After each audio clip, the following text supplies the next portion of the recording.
Bulsara was not the kind of mother who pushed.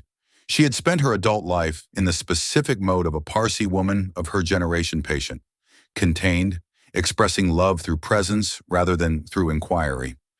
She had watched her son become Freddie Mercury across 20 years and had done it with a quality of acceptance that the people close to Freddie Mercury have consistently described as one of the foundations of what he was able to become.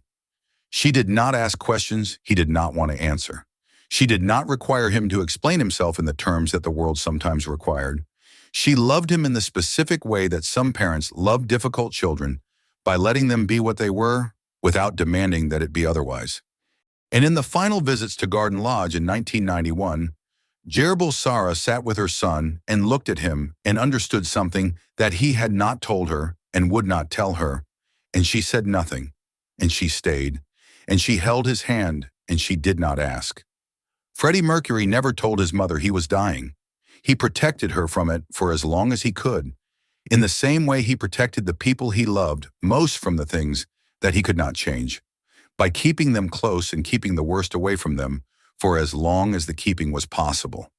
Bulsara was born Jerbanu Bulsara, a Parsi woman from the Zoroastrian tradition that had defined the Bulsara family's identity across generations. She and her husband Bomi had moved from Zanzibar to England in 1964, following Freddie, who was then Farrokh Bulsara, after he had already left for England to study at art college. The family settled in Feltham in Middlesex, and the specific quality of the household they created there, modest, warm, private.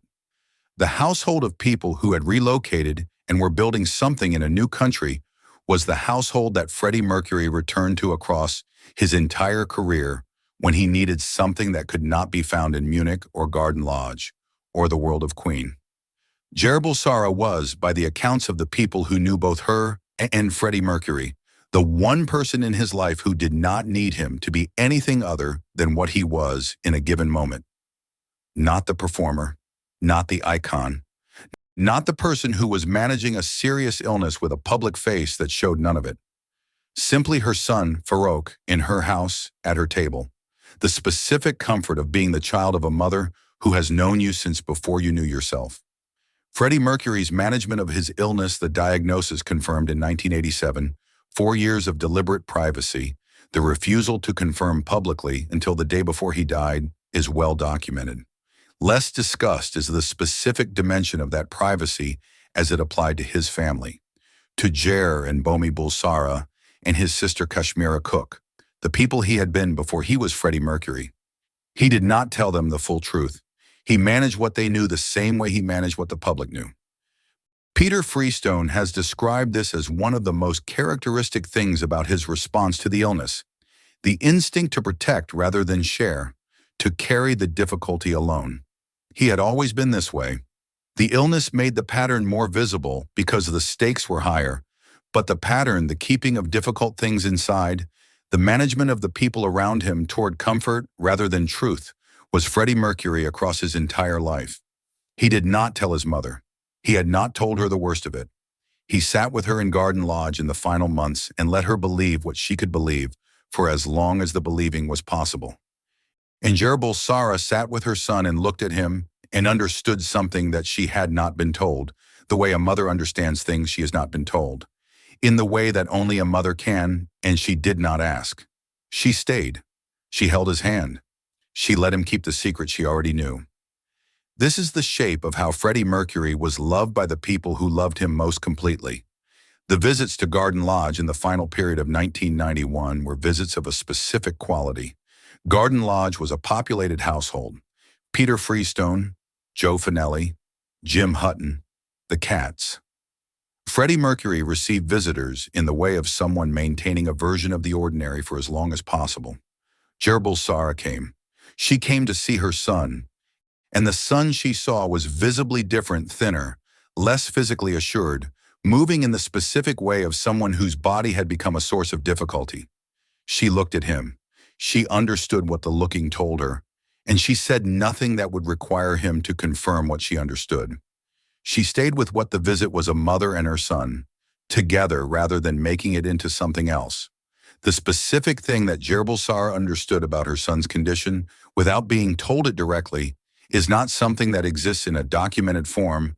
She did not give interviews about what she knew and when, and the people close to the family have described her understanding in general terms rather than in the specifics of what was said and when.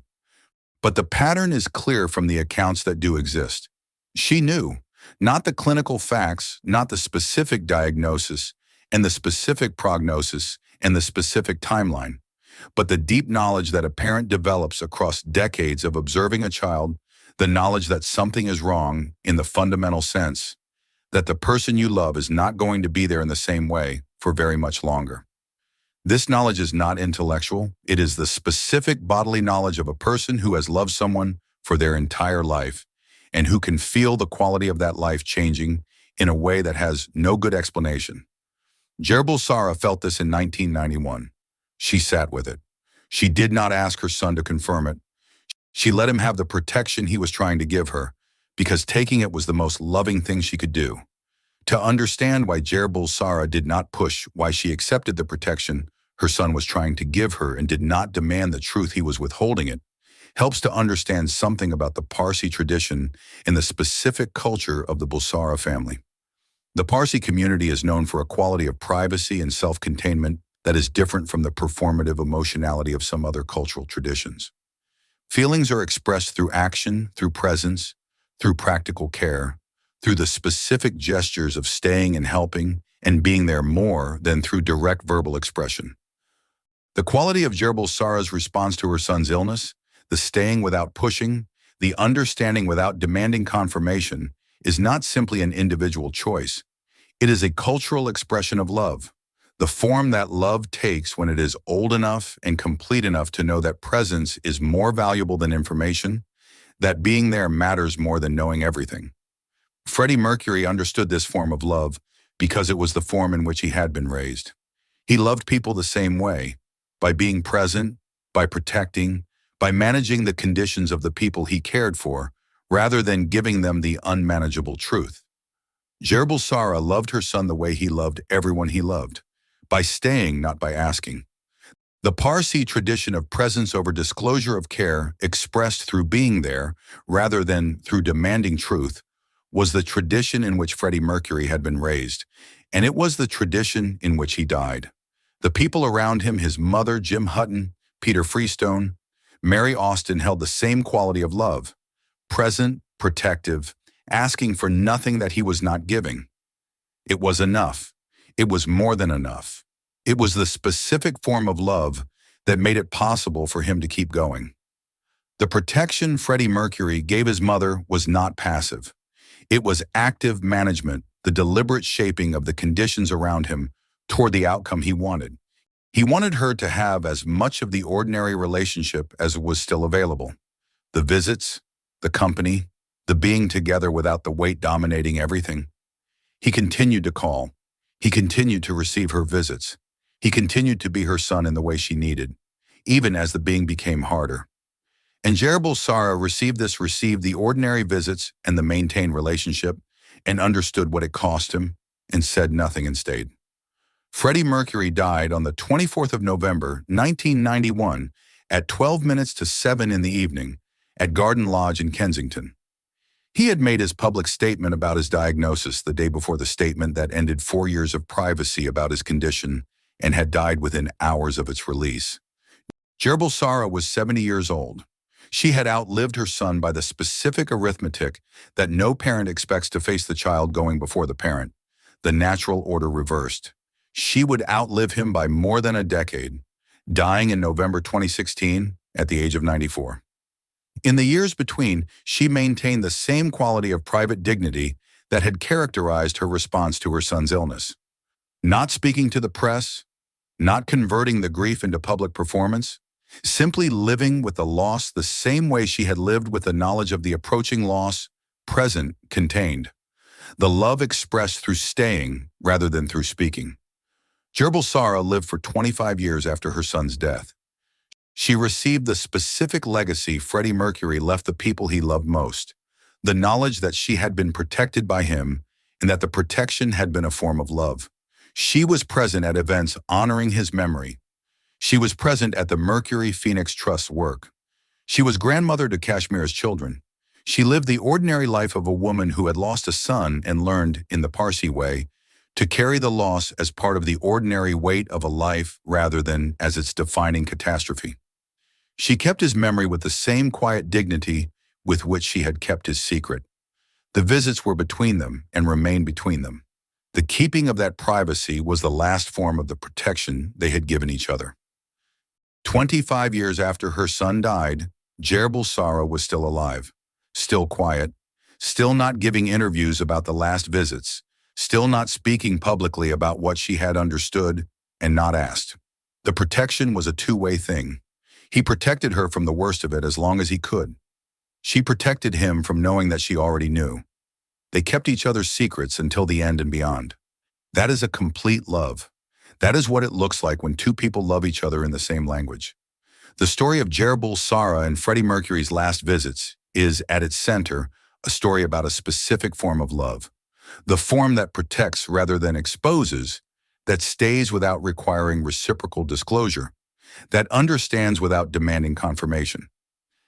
This form of love is not the form most visible in public life. It is quieter than that and less dramatic, and it does not produce the kind of moments that end up in highlight reels or tribute films. What it produces is the specific quality of a relationship that has endured across a lifetime, and that, at the end, has the maturity and the completeness to know what the other person needs more than what the relationship requires. Freddie Mercury needed his mother not to ask. Farrokh Bulsara needed her son not to disappear before it was absolutely necessary. They gave each other what each needed. The visits happened, the hand was held, the silence was maintained, and when it was over, each of them had been loved in the most complete way available. Freddie Mercury's funeral on the 27th of November, 1991 was a private Zoroastrian ceremony in a West London funeral home. Farrokh Bulsara was present, Bomi Bulsara was present, Kashmira Cook was present. The ceremony was the one his mother's tradition provided the prayers in Avestan, the rites of the ancient Persian religion that had survived into the modern world as the Parsi tradition. He had spent his adult life belonging to something else entirely, the world of Queen, of Garden Lodge, of rock music. At the absolute end, the ceremony was his mother's. Farrokh Bulsara was in the room. She had been there at the beginning. She was there at the end. That is the shape of a mother's love. She was there at the beginning. She was there at the end. She had held his hand in the final visits without asking the questions she already knew the answers to. She had let him protect her even when the protection was transparent. She had given him the gift of not having to say the things he could not say. And she had carried the loss afterward for 25 years, quietly in the Parsi tradition that does not perform grief, but simply lives with it. Farrokh Bulsara loved her son completely and in exactly the way he needed to be loved. That is the story. The whole story. The last time Farrokh Bulsara visited Freddie Mercury at Garden Lodge, something had changed and she knew it, and she said nothing. She had spent 45 years loving her son in the specific way he could receive love, without demand, without insistence, with the complete presence of someone who is there because she chooses to be there and for no other reason. The last visit was not different from the others in the form of its love, only in what the love was carrying. She sat with him. She held his hand. She looked at him in the way that a mother looks at a child when the child has become something the world calls extraordinary, but she still calls her son. And then she went home, and she came back, and she came back again. And each time she came back, she let him have the ordinary visit, the ordinary mother and son, the tea, the conversation about the things that could be talked about, rather than the conversation that the situation contained. She gave him this. He gave her what he could give her for as long as he could give it. They protected each other. At the end, the protection could not hold any longer, but it had held long enough. It had held all the way to the end of what it could hold. And that is, in the context of a love that lasts 45 years, a complete thing.